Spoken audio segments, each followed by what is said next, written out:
Hey guys, Engineer Wannabe here, and of course I've got two of my good friends here, Keith and Sammy from Sands of Time.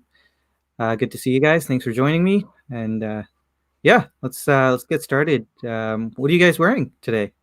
Let's start with Keith, maybe.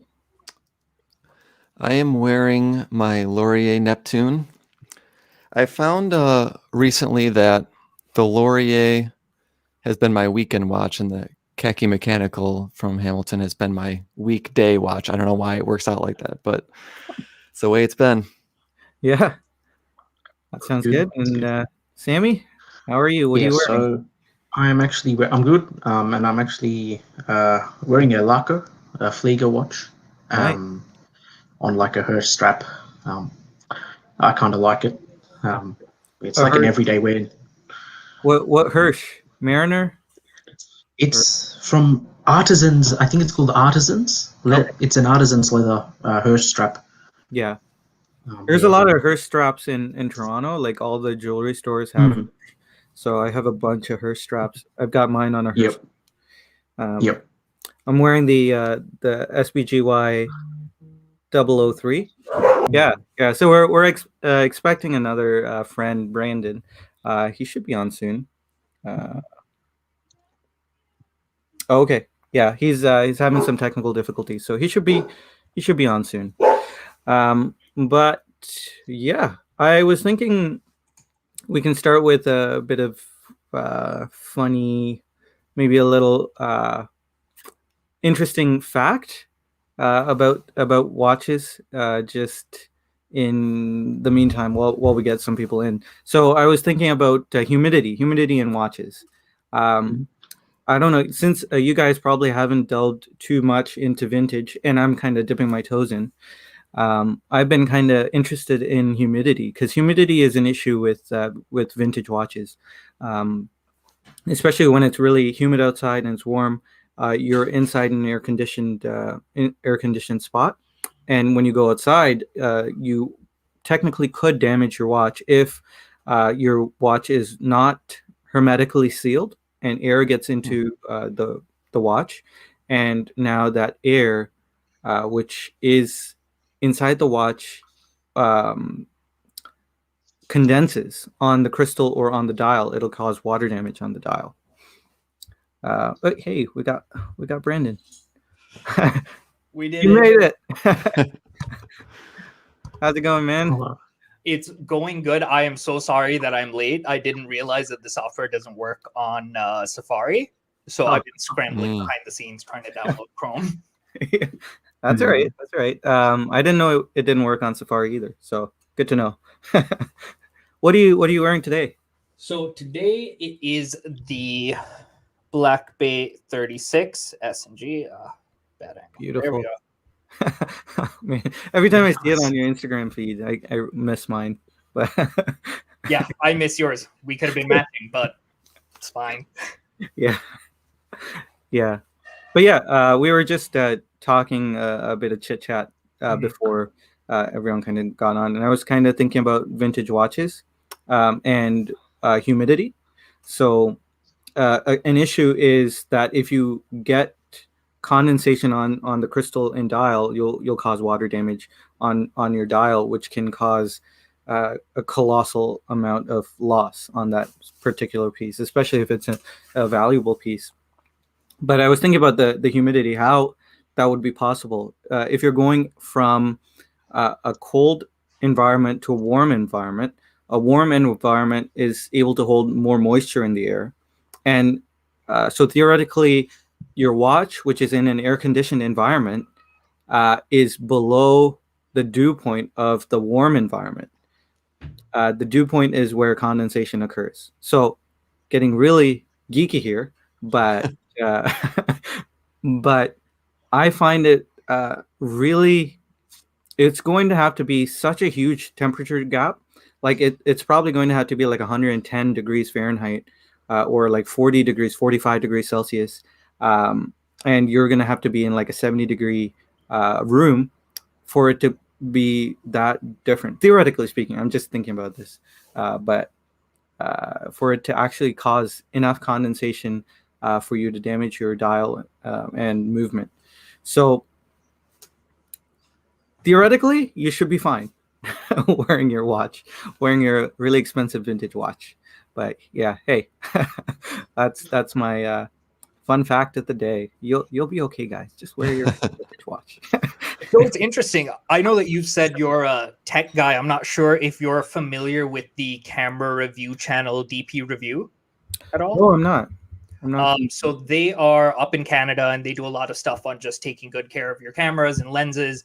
And I was watching one of their videos and they were talking about how even going in and out of your house too quickly with your camera can encourage condensation within the lens. So you're going to have to take it in for professional cleaning and stuff. And I was shocked because I've been stepping outside to take wrist shots with my camera almost every morning. Haven't experienced any problems yet, but I'm glad I know now because it's better to be safe than sorry. Yeah. Well, I guess theoretically, you should. The danger is when you're going from a cold environment to a warm environment. Yeah. So you going outside, kind of like if you think of your glasses, if you guys are wearing glasses, when you come inside from being outside in the cold, that's when your glasses fog up. That's because your glasses, the temperature of your glasses, they're below the dew point of the room you're going into. And so I guess with camera gear, the camera gear has to be below the dew point of the room you're going into, if you're going from inside to outside or outside to inside. But yeah, I can kind of see that with the camera because it's not on your wrist. So your wrist is kind of heating up your watch, right? And keeping it at a constant temperature. Yeah. So I guess I can kind of see it with the camera, but I would think it was very unlikely. Yeah. Could be another, marketing ploy, but I'm pretty skeptical when it comes to that. But you never know. I'm no expert. I have not done extensive experimenting on this, so that's my disclaimer. But yeah, let's pop into the chat. Peter says he does not wear his true vintage when it's raining or really damp. I wouldn't either. I wouldn't take it anywhere near my shower either, because that's where humidity is at like 100%. And yeah, you're going to do some damage. Joseph, good to see you. Welcome. Thank you for joining us. Good to see you, Miguel. Thanks for joining us and saying hi. Peter says I'll have to think about that as well. Thanks. You're welcome. Another sleepless night for you, Peter. But yeah, Kevin says that's why I don't buy vintage. Too many worries. I completely agree. Yeah. Yeah, I agree. I stay away. Better just go modern. Sanjay, how are you doing with your new vintage watch? Because this is the first one, right? Yes, I am doing well. I am doing well with it. It's always in my drawer with a bunch of what do you call those things? Silica gel packs. So yeah, overthinking it still, but bunch of silica gel packs. I don't hack the movement while it has a wind in it. So I actually do wait until the seconds comes around to when I'm synchronizing the watch, and then I start winding it like crazy, so that because there's an issue with this movement where the hacking lever is really skinny, and so if the spring is too tightly wound, it can shear off this lever, and your watch won't hack, and you'll have a piece rattling inside your movement. So that's not something that's good. So I'm overthinking that as well. So a bunch of things I'm overthinking with, but I'm really enjoying it. I'm really excited about how good quality it is. Like seeing the angles of the finishing. It's a high polish watch, but all the angles like glinting in the light is really nice. Grammar of design in full force there. So really enjoying my vintage watch. Have you considered vintage, Brandon? Oh yes, you have. You told me. Yes. Yeah. There's a couple different watches that I feel like there just aren't modern counterparts for. Yeah. So for a lot of those, have considered going vintage, but at the same time, it just feels like there was a time when it made sense for a lot of watches to buy vintage financially. Yeah. The vintage market has shot sky high ever since Hodinkee, and I think it's pretty difficult to kind of get your foot in the door when you don't have as big a budget. So Yeah. I hear you. It's pretty bad. I keep hearing it's pretty bad too. I'm not really looking at like the vintage Omegas. I know those have gone crazy. Vintage Grand Seikos, I'm not even gonna look. I'm not even gonna look. But yeah, it's pretty bad. Penny's here from All in Her Movements. Good to see you guys. Good to see you, Penny. Kuang, good to see you as well. Peter, yes, overthinking. Think of them as your grandfather. Love them. Have fun with them. Yeah. So yeah, like I was saying, it's in my drawer. I can see it over there. It's under cloth with silica gel. I'll take it out when I want to, mess with it a bit. I'll wear it one day and it'll go right back in the drawer. So yeah, it's an interesting experience, but I'm okay with it. I've had my fun with my modern watches, and I've come to the realization that it's okay to have a watch that you wear occasionally. Before, I was really against that. I want to wear every watch all the time, every day. But now I come to the realization, hey, it's okay to wear something at some point, put it away, and take it out again. It seems like a waste at times, but you get over that. What do you guys think? Do you guys have that feeling that every watch has to be worn all the time? Was it just me, or do you have watches set aside for certain times of the week, certain times of the day? I know, Keith, you said your Laurier is your weekend watch. It's been so lately, yeah. Yeah. I would say I consider myself to be a minimalist, so I kind of look at things from that perspective. But if you're using it occasionally, if it's adding value by you looking at it, and maybe you get joy from that, even if you're not wearing it every day, as long as for me, as long as it's not sitting in a drawer indefinitely and you're getting some use out of it, I'd say it's worth having. Yeah. What about you, Sammy? Yeah, so with me and my watch collection, so I just wear what I like at the given moment of time. Obviously, if I go to like a dressy, an event where I need to wear something dressy, I'll wear it. But a lot of the times I don't wear dress watches. So what I end up doing is just, I might not wear it, but I'll just look at the movement and be like, oh, wow, there's something to appreciate. So that's kind of how I am. There may be a day where I just wear one watch for a whole week, but then I'll start to appreciate other things more just by doing that. Yeah. So we got Clayton in the box. Hey, Clayton, good to see you. If you guys haven't checked out the Watchdog podcast, you should go check. I find myself doing that at home. The Watchdog podcast. Yeah, it's great. Clayton's quite the character. He has OCD, kind of like me, and kind of goes off on thought rabbit trails, kind of like I just did with Humidity, and so it's really interesting to hear his thought process. So you guys should check him out. Let's see who else. Vintage Hoyer market is way overheated. Wanted an Octavia, but it's just too pricey these days for what they are. The vintage Hoyer Carreras are going up too, if not already, I think. But yeah, I agree. Hoyer is blowing up. Almost bought a Tissot PRX quartz yesterday. It was a nice watch for under 400. I'm not sure it would get much wear. Yeah. What do you guys think of the PRX? Have you guys seen it? I'm seeing ads for it everywhere. It's all over my Instagram timeline, and I like it. Honestly, I'm not a quartz guy, but I think design-wise, it's pretty nice. Yeah. I like it. It's kind of given. I have the Tudor Royal, so Yeah, I could be wrong. I think they're coming out with an automatic version, a mechanical version. I'm not 100% sure. I thought I heard that. Maybe it was just in passing or someone was wrong or something. But yeah, it looks good. Yeah. I wish I could see it in person. But yeah. Sammy, have you seen it? Yeah, I've definitely seen it. It's a nice, affordable quartz watch. I approve of it. It looks good as well. So yeah. It's okay to dislike it though, because I know a lot of people. It's a really divisive watch, at least a divisive design. Right, with the Tudor Royal. I got it. I saw it. I was in love with the Royal as soon as I saw it, and I was like, whoa, there's a lot of people who don't like this watch, and Yeah. surprising to me. But Okay, so do you think that that's because of the hate against integrated stainless steel sports watches right now because they're overhyped? Or do you think it's because of the Tissot PRX and the Tudor design themselves?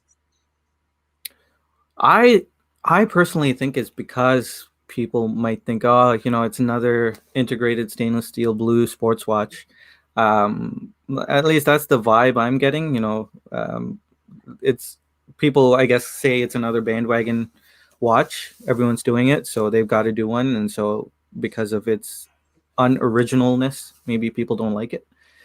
But Okay, so I feel like that's fair, but at the same time, with a watch, there's only so much you can do design-wise. At yeah, least agreed. that's my opinion. So I want to know what your thoughts are. Is every single integrated stainless steel sports watch that we see now, is that still a Royal Oak homage in some way, or has it almost become its own category of watch style? I would say absolutely, it's its own category. You can't really say it's an homage to the Royal Oak. I mean, everyone borrows ideas from one another, and if you say that's an homage of the Royal Oak, then the GP Laureado is an homage of the Royal Oak. The Patek Philippe Nautilus is a homage. The Aquanaut, the everything's an homage at that point. Yeah, everything's an homage to something. Yeah, so I mean, it's just a category, right? It's I think the Tudor would be more well received if the bezel was different. That's my hang up on it. Yeah. Whatever that design is, this doesn't gel with me, and maybe other people like that too. I don't know, but it definitely seems to get more hate than the other similar integrated bracelet watches for some reason. I'm not really sure why. Yeah, When we think of the sorry. I can see how bezel could be an issue. I don't think I would have liked it if it had a fluted bezel. That would be that would be too close to a Rolex, I think. Right. It might as well be an oyster quartz at that point.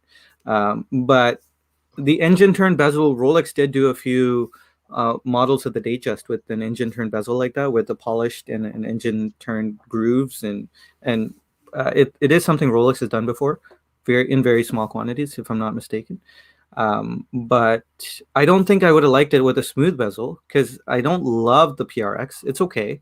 I don't love the PRX. I think the PRX has that smooth bezel, and I think this is unique. It's different. So the Tudor's kind of polished, grooved bezel, engine turn bezel, is as good as it can get while being somewhat original. So I think they did well there. But Sammy, I know you were trying to say something before I cut you off. I was just saying that like, even if you had that smooth bezel, what would people be saying about it? Again, they'd be saying, "Oh, this is an homage," or like. I think they were stuck with that thing, and I think with Tissot as well. Did you see the new Tissot? I believe it's the new chronograph that actually looks like the chronomap.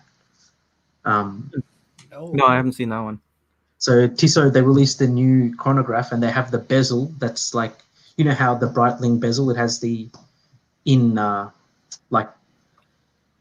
the markers of 15, 30, 45. They're slightly raised. Yeah, so they created a chronograph that has a bezel like that as well.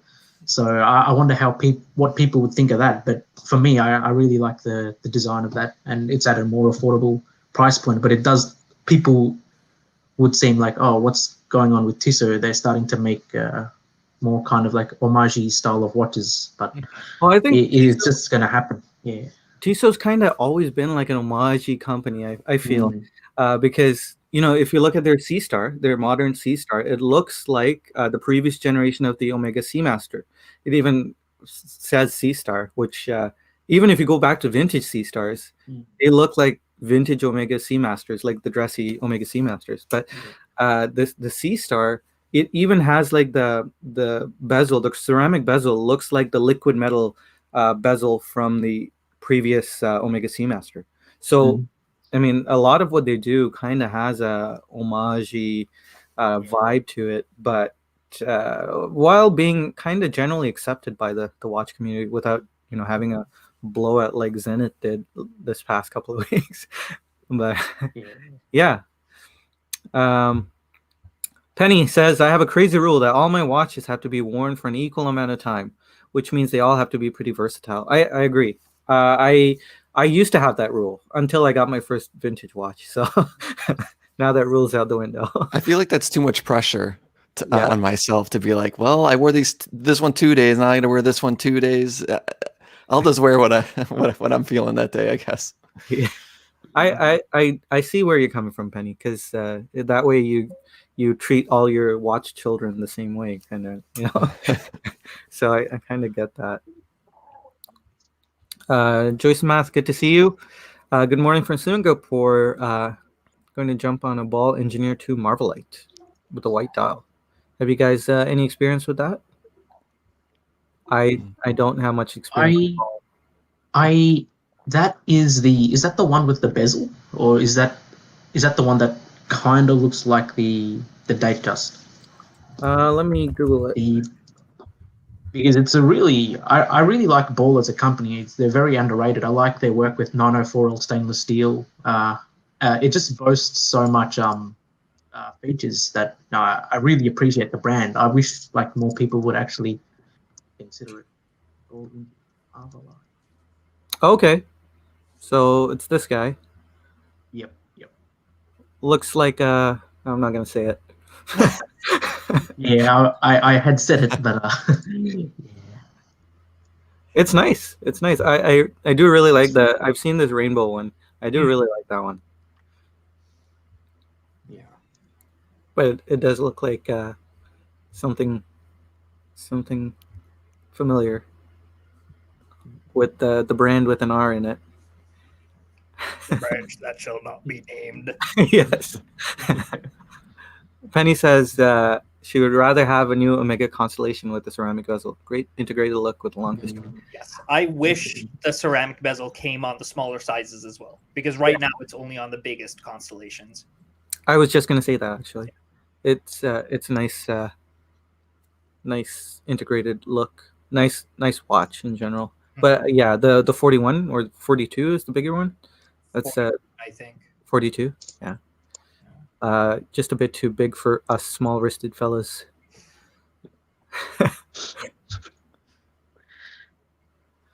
Didn't like the Tudor oil because of the emptiness at the 6. Yeah, I do understand what you mean. I kind of like it. It does look clean, and I know Grand Seiko with the SBG W231 does it.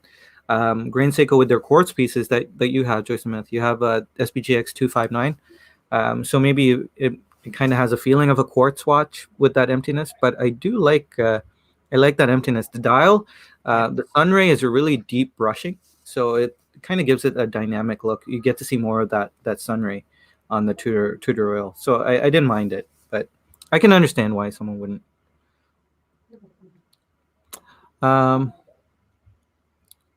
Clayton says, borrowed the blue dial Marvelite from a friend. Was beautiful. Couldn't get a great fit on the bracelet with the butterfly clasp. I think he did mention that on the podcast as well.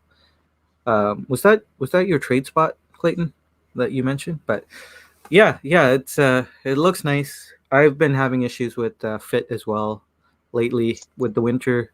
There's a lot of wrist size changing, especially because of the strange winter we've had with the warm days and the cold days and the humid days. Even it's really strange winter in Canada, at least. Yeah. Okay. So let's get into the topic that we have. We can always veer off at any point, but Keith and I were talking a bit about last week. We were talking a bit about owning a watch in your collection just for the sake of having it in your collection. You may like the watch, but you don't love it. Is that something you guys have experienced? I guess I'll go first. I have a couple of watches in the collection for the sake of being in the collection, and I did bring them out. So first is this guy, G-Shock. Everyone has to have a G-Shock in the collection, right? I don't even like this guy that much, but it's there. And I considered selling it a few times or even giving it away because I rarely wear it.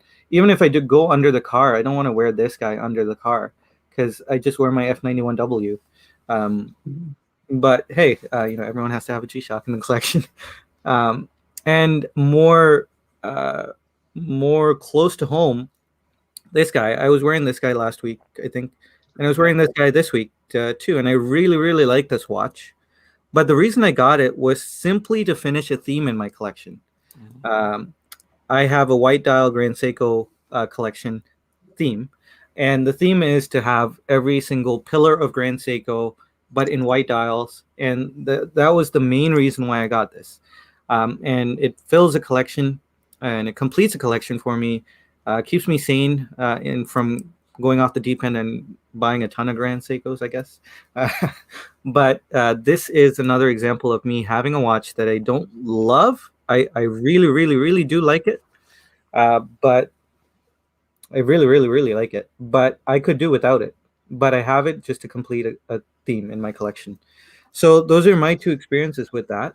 Um, another way this could be looked at is checking off the boxes, right? And that kind of happened with this G-Shock, checking off the boxes in a collection.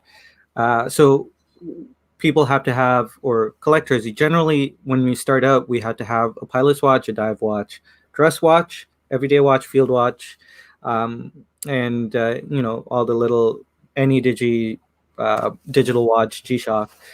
Those kind of things make a collection, and you have to have a watch box full of these different pieces. And I don't know if you guys have any experience with checking off the boxes. Did you guys start off with checking off the boxes? I never fell into that. I never actually checked off the boxes, except for you got to have a G-Shock. But what do you guys think? Should we start with Sammy? Sammy, do you have any thoughts? Yeah, all right. Yeah, so with me, I it's weird to say because I'm not a tick off the boxes kind of guy, but the thing is with my collection, there's so much variety that I've actually ticked off the boxes. I get what I like, but there are watches in my collection that I've sold off, and there is one I'm actually selling. I'm on the process of selling, and it is the Seiko, the baby tuner. So it's a solar tuner. I got it. I really liked the design of the watch.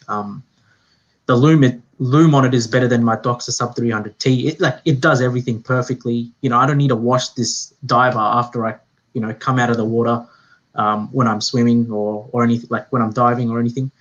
It does everything, but I kind of realized, you know what, I might as well go for the big boy, the big boy Marine Master tuner.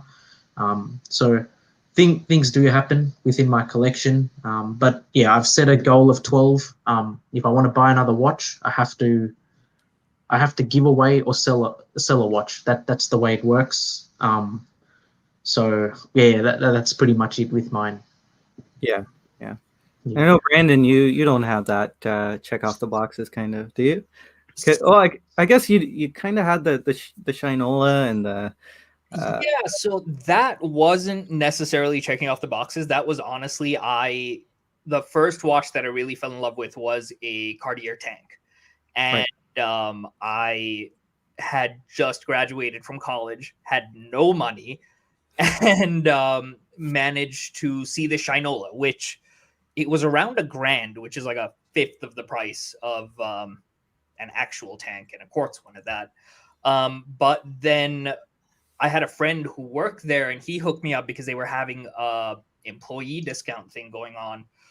So I managed to get it then, and it was kind of to tide me over till I could eventually get a tank. I have no idea when that's going to happen. I'm hoping to let my wife know eventually that that's meant to be my 50th birthday gift. I don't know how she's going to feel about it, but she'll find out. But really the thing that the watch that I really struggle with, that I really like, but I don't love, was the first luxury watch that I bought. It is a Black Bay 58. So it's a beautiful watch. It is absolutely stunning. I think 6 months before that, I was gifted my first luxury watch from my grandmother. And it was a 38 millimeter Aquaterra. Loved it, but it was a dead of winter. And as soon as we hit summer, I felt like, like everyone keeps talking about dive watches, I need to tick off that box. So never thought I would own one. Everyone kept saying it wears well on small wrists, so I put my name down at an AD, and when I got the call, I went and bought it. Now that it's winter, it feels a tad bit too big on my wrist, and I'm really struggling with this idea of, can I have a watch that I can only wear in the summer? Because that doesn't sit right with me. So yeah, currently dealing with that. Well, it's funny that you say that, because when you bought the 36 millimeter Black Bay, Yeah. I was wondering if that was going to take the place of the 58, or if you were going to have too much similarity with those two watches. So I was that's fully interesting. planning on keeping them both, but so I'm one of those people who likes to wear all my watches an equal amount. But I've just found that I'm not wearing the 58 as much as either of my other watches. So it might be time to let it go. Wow, that's Okay. that's a big deal. I remember because you were fawning over the 58 for quite a while, and Yes. yeah, I remember being super excited when you did get one. Yeah. And going through that, when there was that little issue with it, I was like, oh man, does he have to actually send it back already? Because, but yeah, that roller coaster, and yeah, I completely understand. I do know what you're going through. So, yeah, that's big though. So, what would you replace it with? So I really thought that the next watch I bought would be a Grand Seiko, probably the SBGW 231. Right.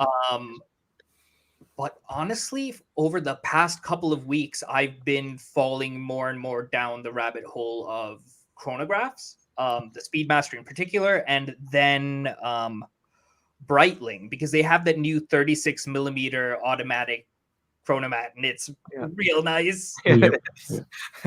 I've been gawking at that for this past week and a half too. Which dial are you looking at? I was looking at the mint dial. Yes, same. Yeah. Oh, It's a good one. these fun colored dials. I am so glad that they're popping up everywhere, because I think it's just great. There's just so much dreariness going on in life, and to see these doxas and the new OPs and stuff, I feel like it's carrying around some sunshine in your pocket. Yeah, yeah, for sure. But Keith, what do you think? What's your thinking on Yeah, this? I've never done the check the boxes. I always thought that was, it's kind of popular to talk about your 3 or 4 watch collection, yeah, with a sports watch and a beater and a dress watch, but I just tend to gravitate towards dressier sports watches, and I'm not that into dress watches, so why would I waste one of those slots on a dress watch? Although it would be nice to have one when I'm wearing a suit. The 2 times a year I wear a suit, but it's just not worth it to me. And I'm actually surprised, Sanjay, that you have the Grand Seiko that you like but don't love, because I think you say it on your videos, or you said it in a live stream, that life is short, so wear the watches you love. Yeah. But you're not following your own advice there. No, I am following it because I don't wear this. Oh, you just have it sitting around. I gotcha. Yeah, it's basically only there to fulfill that collection. So I've been seriously considering, breaking up that collection, and because life is short. Life is short, and you gotta wear what you love. So yeah, Penny said it well too. A watch cannot stay in my collection if I don't love it enough to wear it for a month straight. It has to give me butterflies every day. Yeah, I've heard her say that a few times in some of her videos. If you guys haven't checked her channel out, do that. All in her movements. She has a very interesting story of how she got a Submariner, how she sold a Speedmaster trilogy, and quite a roller coaster of a story. So I do recommend you guys check it out. Kevin says, keep the Black Bay 58. The size is great. It's not too big, even on a small wrist. You can't find a better wearing non-vintage diver. Yeah. I tried the Black Bay 58 recently. I got the call to come get it, but it was poor timing. I didn't have the funds ready to go, and it's kind of silly that you have to for a tutor. But I put it on, and I was like, it's perfect. It just Mhm. wore. It sat well for me at Mm. least. It wore well, and I was thinking, wow, at least I haven't. The only watch that came close to wearing as well, if not the same, was the Planet Ocean 39.5. That watch wears really, really similar to the Black Bay 30. Black Bay 58. Is it Uh, not thick though? Not really. Okay. I didn't find it to be thick. I mean, it could be thick, but it didn't feel thick. Okay. Because I couldn't really check up on the metric, but it didn't feel thick. It didn't feel heavy. I've always heard the Planet Oceans are ridiculously heavy, but it didn't feel heavy. Especially taking out all the links like I'd have to do to get it to fit on my wrist. It'll feel pretty light at that point, but Well, I think Brandon's the first person I've ever heard say the 58 wears big. That's a new take. he's a classical guy though. I'm just a very delicate young man. I might be better served by something a little smaller. I saw that last week. I think Keith, you and Sanjay were talking about the Rado Captain Cook. Have any of you had experience with the 37 millimeter one? No. Yeah. Yep, I've got it right here. So this is the Rado. So there's two 37 mil Rado Captain Cooks, and they are limited editions. So this was the first one they released in 2017, I think, and then in 2019 they released the kind of like the champagne dial version. Okay. The 37 mils has a 44 lug to lug. It wears very well on the wrist. It looks amazing. Like I have quite large wrists actually, like at 7.2 inch wrists, 7.2 inches, and like I never thought this was small. It just wore perfectly. It's a really good watch, and I've put on like a handmade ostrich leather strap for now. Have you tried it, Brandon? I have not. So I think there's one place in Chicago that carries Rado, and I put my name down for the Captain Cook and the kind of date justy one that they have. The Dark Horse? Golden Horse. Golden Horse, sorry. Yeah. But they never gave me a call, so I guess they never got any. Yeah, I was actually I was looking at Oris yesterday, and they also sell Rado there. It's in the northern suburbs of Chicago. Sure. But yeah, that's the first time I've seen any Rado in person. Yeah. I actually did get pretty close to buying the 37 mil Captain Cook, but the champagne dial one kind of put me off because the indices are so similar to the champagne dial that I just couldn't get over that. Yeah. But I think your one is the one to get, Sammy. That's the good one with the good contrast, very legible. Yeah. So good catch there. JC is wearing the SBGR 307. That's a nice one.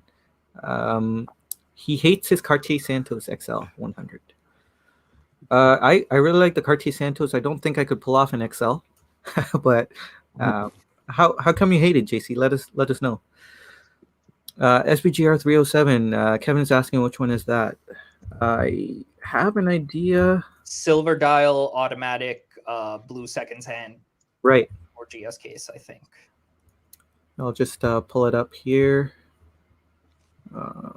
Share screen.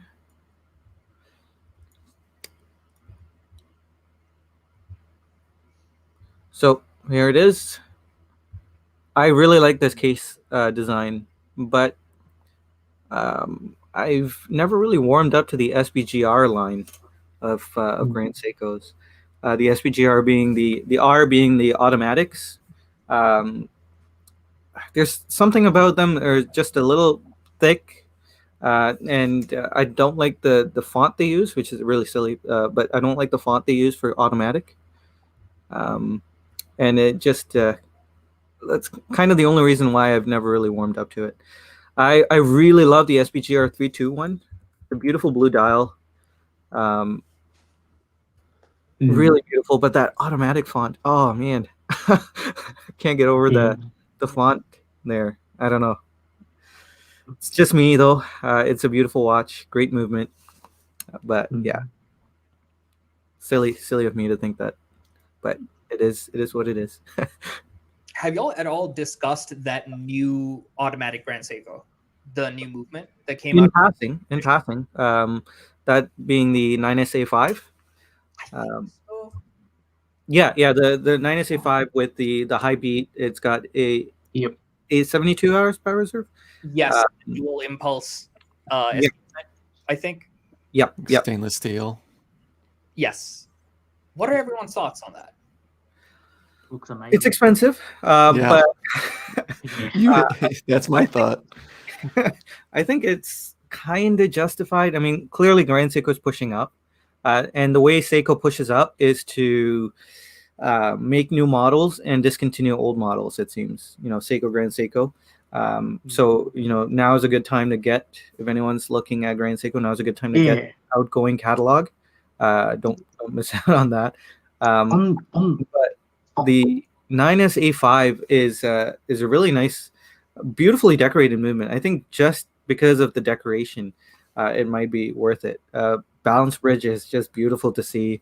It looks like an all-on zona. I've said it before. But yeah, I don't know. Do you guys have any thoughts about it? Have you seen it? I've been staring at the pictures almost every day. That movement is one of the most beautiful movements I've ever seen, at least when it comes to automatics. Because recently, I think part of the reason why I'm interested in chronographs is you just get to see the movement much better without the rotor in the way.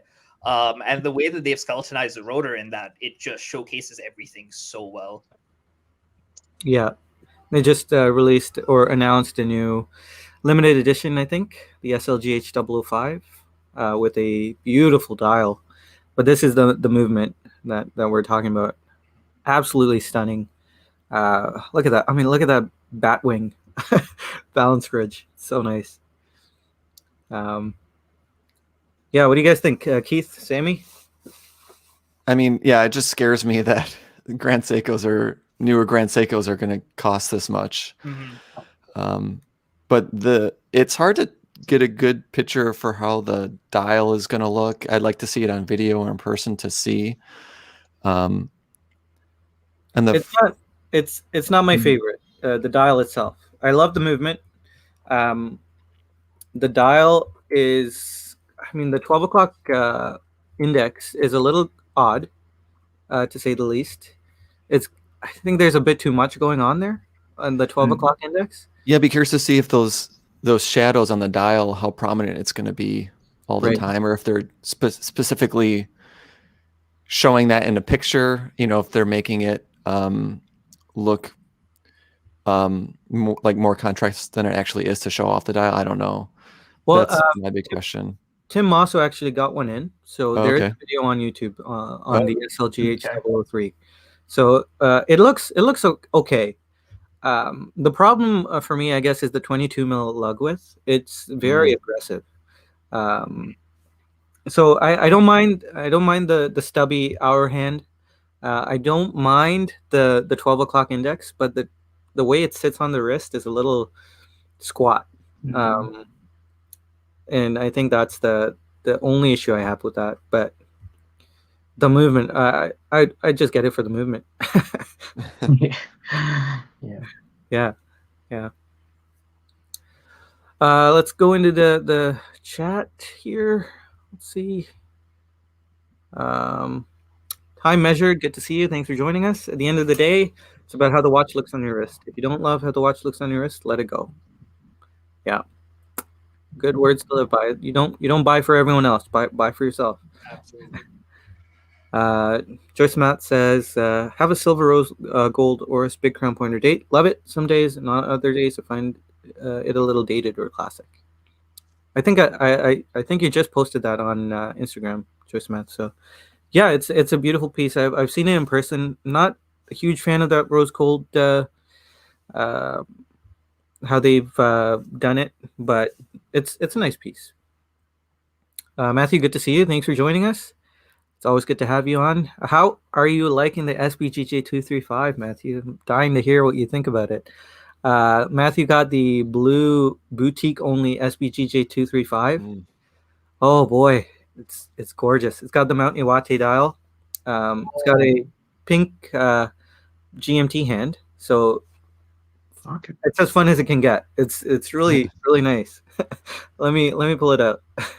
Yeah, I think that one was on AB's channel recently, right? Was it? I may have missed that. There's so many videos I need to watch. But I love yeah, it looks like rose gold is the second sand or the second sand. I Yeah. think the GMT hand. Yeah. Oh, the GMT hand. Yeah. Yeah. So this is it. Ah, The Iwate dial is to die for. I'm telling you. Can you notice it from far away? Or do you really have to go up close to notice the texture on that dial? For the person reading the time, you will notice it. Oh, okay. It's very noticeable at arm's length even. Okay. There's no way you'll miss it. So okay. you'll admire that dial from a distance. But to an onlooker from an outside looking in, from like 3 feet, 4 or 5 feet, you probably can't notice it at that point. But because I had the white Mount Iwate dial, and from a distance it just looks like a white dial. But when you're actually wearing it, it's special. It's really nice. Kevin says the birch white dial high beat is sick. It is really nice. That's the SLGH 005 for anyone wondering. This GS is stunning. Let's see. No dates. Cream. There we go. Matthew said it's so stunning in person. I feel very fortunate to have it. You are absolutely. It's a great piece. I'm glad you jumped on it. Well, when you could.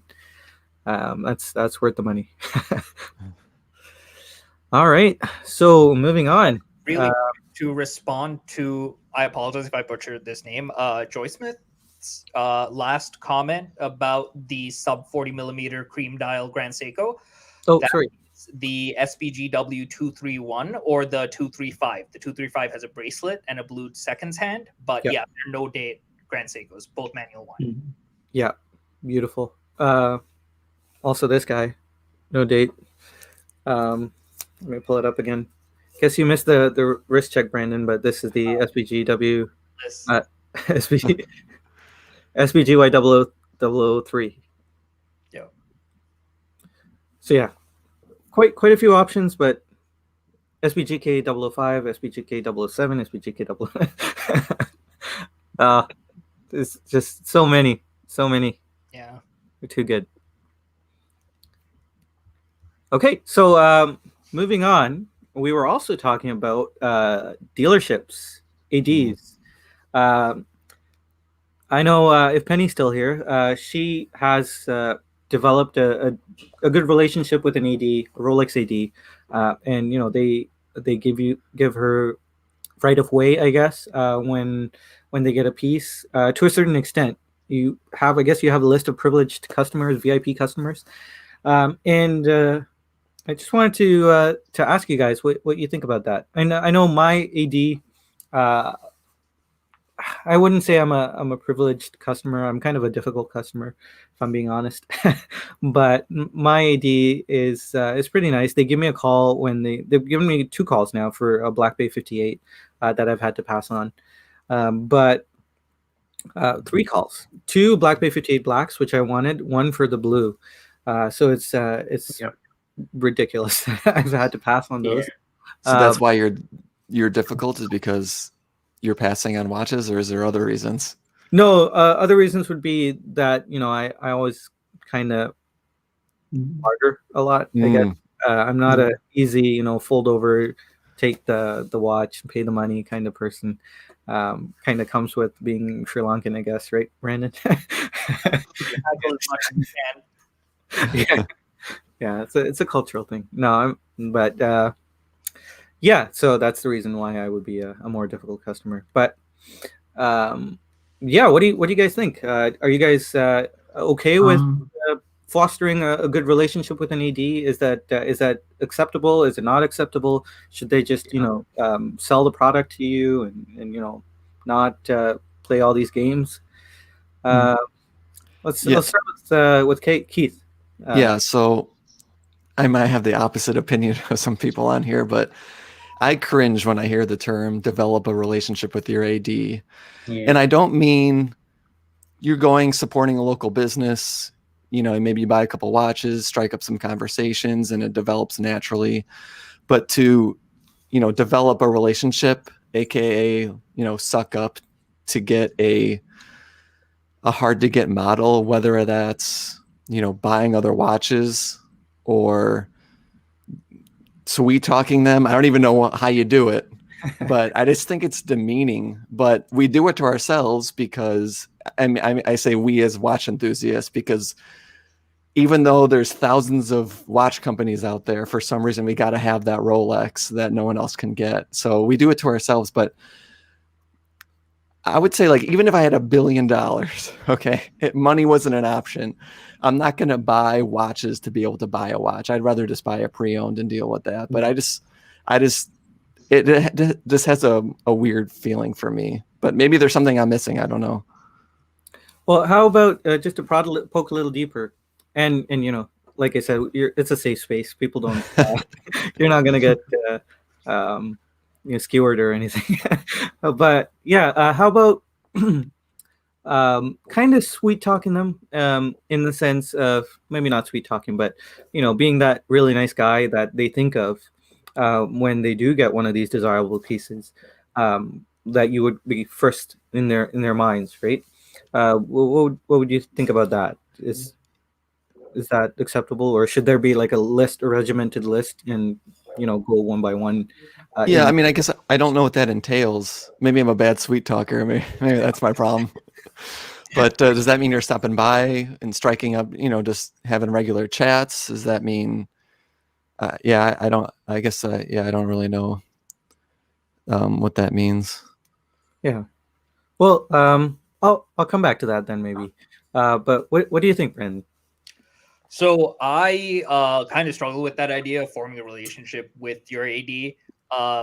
Before I was really into watches, especially at like the kind of luxury price point, I'd kind of met my first AD because they happened to be the jewelry store where I got my wife's wedding ring. So we'd met through a completely different transaction and kind of like started talking about Grand Seikos because it was literally like the day after I discovered Grand Seiko. So we had kind of like formed a friendship, and like he'd been helpful with plenty of stuff. But as soon as I'd kind of turned down a watch, the relationship kind of got soured. And I don't like that because so a parallel for me would be I play guitar. So any instrumentalists or musicians here know that like the same as that watch acquisition sickness that we all have, the same thing happens with guitars. And there's a local guitar store that like the first time I was there, I just started a conversation with this guy who turned out to be the floor manager, gave me a massive discount on that first sale. Every time that I've gone back, we like talk, hang out, look at the new gear. But there's never been this this sense of urgency to buy something just for the sake of keeping that relationship up. And as far as I'm concerned, to me, that is a real relationship. If I need to be paying for you to call me when you have a watch in, I would rather take my business elsewhere. So, right. I mean, when you look at from the business owner's perspective, I mean, you'd like to think in a perfect world, everyone's treated the same. But if you're running a restaurant and someone comes in multiple times a week and someone comes in once a year and you're busy, and you can only take a reservation from one person, who are you going to go with? So I could kind of see that side of it, but at the same time, yeah, I'm not playing those games. Yeah. How about you, Sammy? Have you ever had to foster a relationship? Has that ever happened by accident? The funny thing is, regarding the Black Bay 58, I was actually interested in purchasing a 58 for my birthday, actually. So I actually put myself on a wait list, and I was actually just not expecting to hear anything, but I put a wait list for the Black Bay 58 in blue with fabric strap or metal bracelet, and I actually got a call up within 1 month.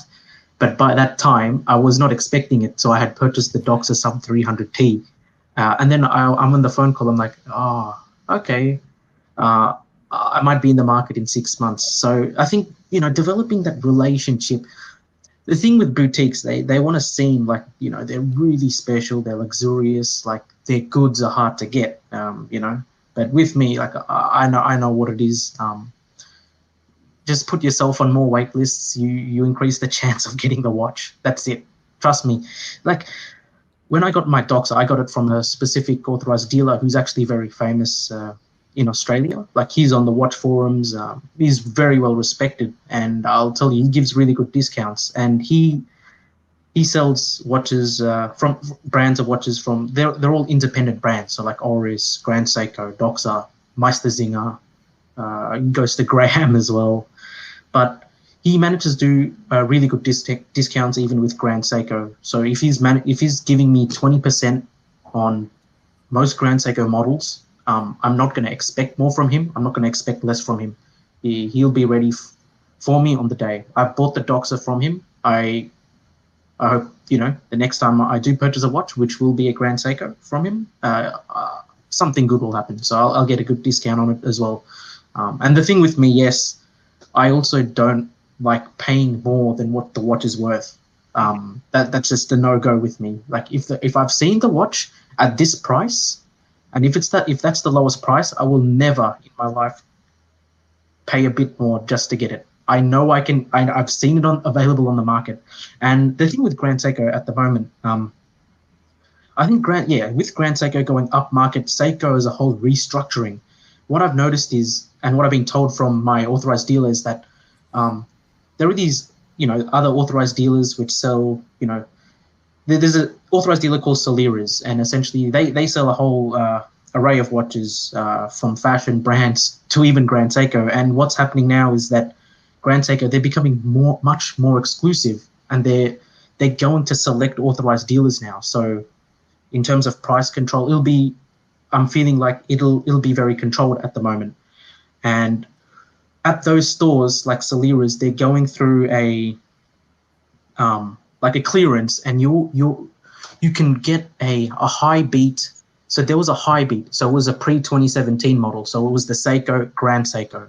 It was a high beat white dial GMT available for 4,800 Australian dollars. So minus 1,300, and that's your probably an approximation for your US dollars. That's literally cheaper than getting the Black Bay 58. You're getting a high beat GMT. So I don't know how it is in America or Canada, but if you do notice these stores, they may be, clearing out stock of Grand Seiko, because Grand Seiko, they're much more exclusive now. So if you're in the market for a Grand Seiko, just go for one. Go for one. Yeah. I honestly don't know what's happening. They are going up market. They're trying to compete with the really, really big boys out there. So that's what's happening. Yeah, I've noticed that too. Mm. I have not noticed a blowout, at least not in ADs here. ADs here are actually getting a bit more nervous about giving discounts. They are, like one AD said, I don't know how this other AD is giving you this much off, because we get in big trouble if we did that. And so because they had like a while ago when I was going to go see a Skyflake, another AD in my area had a Skyflake SBGA 407, and I was talking to them. I was about to buy it, and I was like, okay, let's talk price. Hey, let's begin this bartering process. I got the money in hand, and we were kind of bartering, and they said, no, we can't discount. We'll take taxes off. That's it. And I was like, seriously? Because I can, like, I know it's out of stock everywhere, but if I went to this place, they'd give me like 25% off, 30% off. And they're like, yeah, well, we don't know how they're doing that. We're not doing that. We'll get in trouble. This is the world I want to live in, though. The price is the price. Like, they don't price it up in order to expect a discount. That's what's kind of frustrating with Oris, is like, when you read online, everyone gets more than 20% off at an AD, and then the gray markets it makes the actual price of the watch meaningless. Yeah. And I appreciate companies, and I'm thinking of like companies outside of watches that don't have discounts, and this is our price. This is the best price we could do. Take it or leave it. I much prefer that. Sanjay knows I had a bartering experience recently. I just had so much regret because I just did a poor job, and I don't want to have to do it to begin with. So Yeah. Was this for the Oris? yeah, from a different AD. Okay. Yeah, I mean, ideally, I don't like bartering either. I kind of slowly got accustomed to it, but before it was, I was, used to, hey, the price is the price, but you kind of have to push a little to get a better price. But I'd be glad to see that go away. But at the same time, not if everything is moving up market, then Right. that's kind of two-edged sword, I suppose. But yeah. So speaking of ADs, I kind of get it. I don't like the idea of purchase history being a factor in if you're considered for a watch, but I guess I get it as well. It kind of happens when the demand is so high and the supply is so low. I kind of get it. And Kevin here said put it well, right? With an AD, you have to understand that the business from their end, you can't get annoyed at them for giving the most desirable watches to their best customers. So I kind of get that. It's a business strategy, right? So and so is going to spend so much more money, so it's good to make them happy.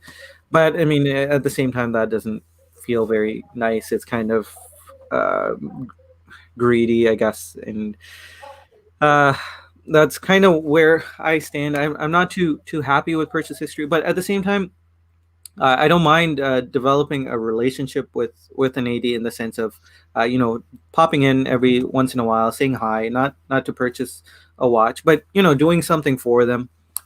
Like I mentioned, taking some donuts there, just because when you walk in, you're taking their time too, right? So if you're just walking in to chat them up and maybe that's fine, and I don't think that should be a problem, but if you're kind of giving them something back, I feel it's nice to do that, and not to the end that you would get a discount or anything, but being that nice guy, treating them well, and in turn, getting those calls. Not that I've really been on any lists for anything of high demand, except for the Black Bay 58, but I find that doing that kind of stuff is okay. But then, yeah, at the same time, here's the struggle that's inside my head.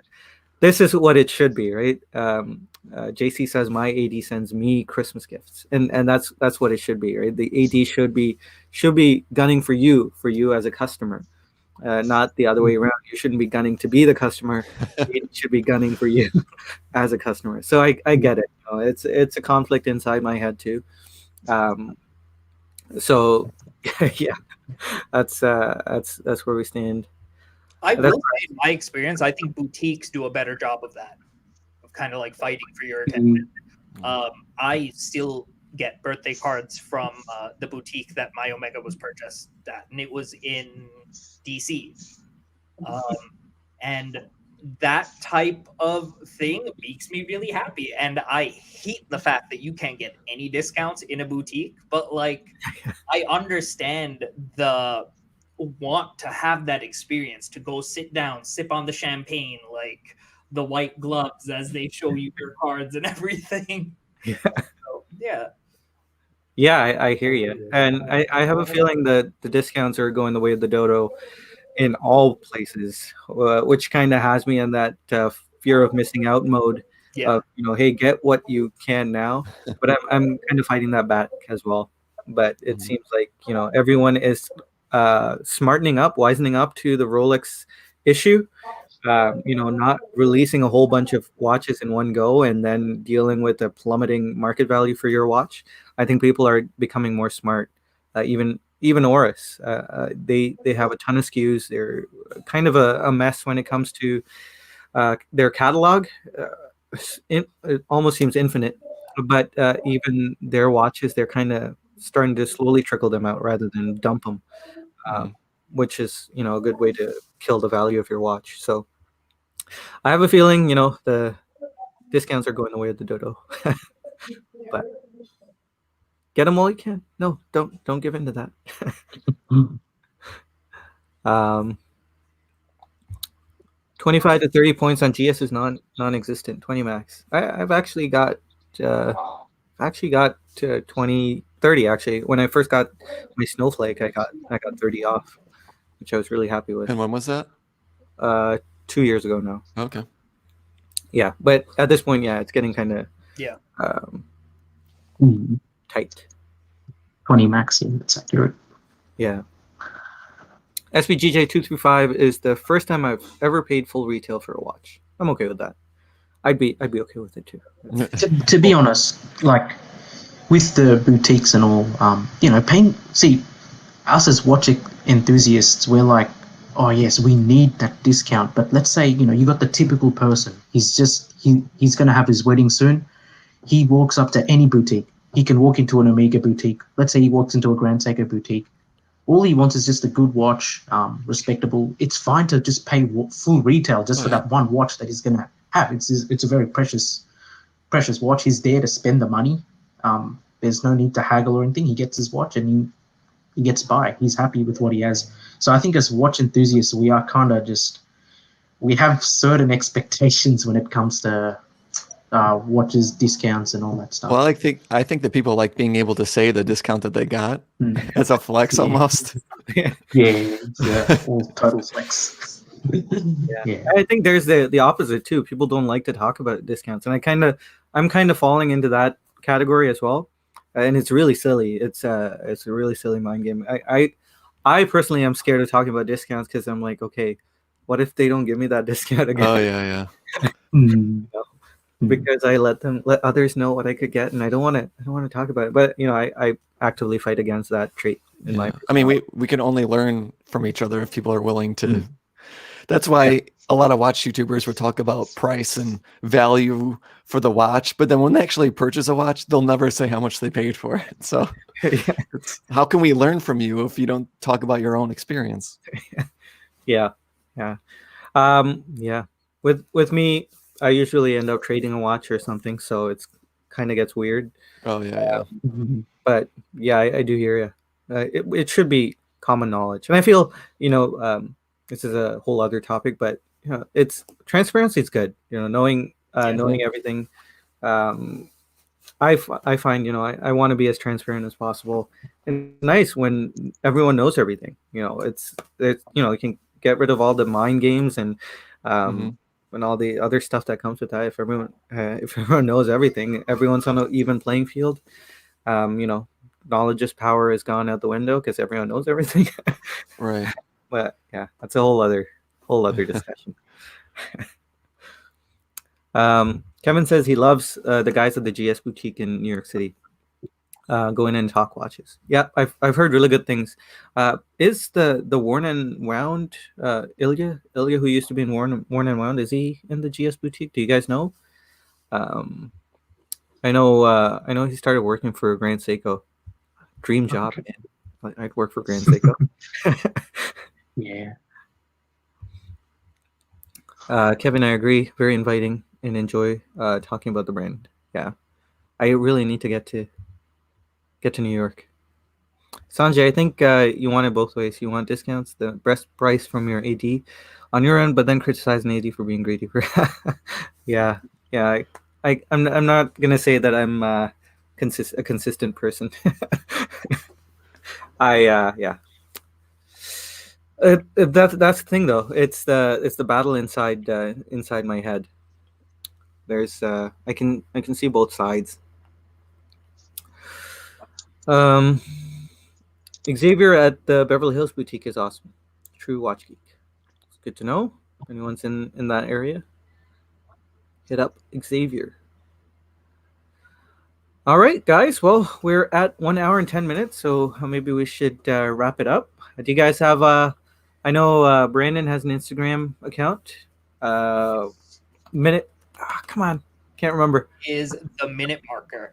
A minute marker. There you go. Minute marker. Okay.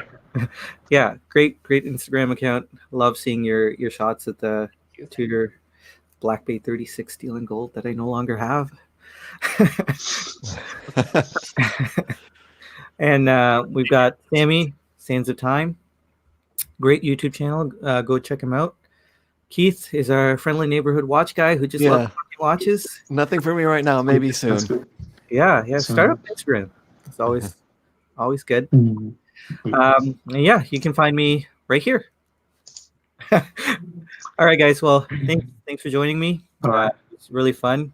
Thanks for joining us. Thank you. Yeah, thanks for having me, for sure. Everyone's welcome.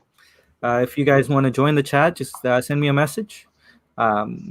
Everyone's welcome on the channel. So, yeah, we'll see you guys next week. I guess Saturday, 6 p.m. Eastern is a good time for most. So, yeah, we'll do that. All right, guys. Thanks for joining us. Take care. Stay safe Thank out you. there. And we'll see you next time. See everyone. Bye, guys.